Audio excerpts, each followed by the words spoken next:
नमस्कार, मी अक्षय राजेंद्र करंडे. नमस्कार, मी नगरसेविका सौ अर्चना अक्षय करंडे.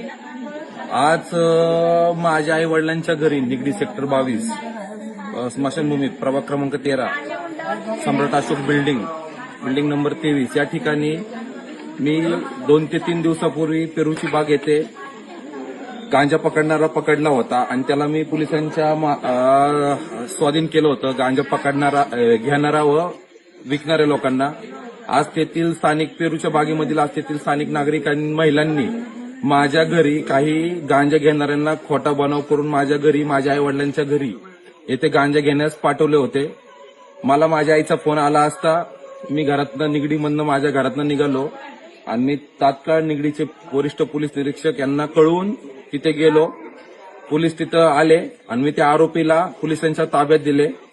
मग त्या आरोपीला पोलीस निगडी ठाण्यात घेऊन आले व त्याला चौकशी केली असता त्यांनी सांगितलं की पेरूची बाग येथील एका महिलेने मला अक्षय करंडे यांच्या घरी जाण्यास सांगितलं होतं गांजा घेण्यासाठी.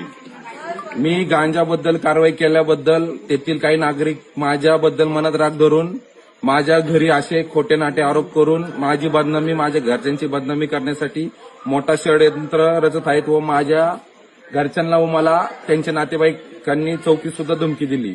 रोकठोक महाराष्ट्राला सबस्क्राईब करा आणि बेल आयकॉनवर क्लिक करायला विसरू नका.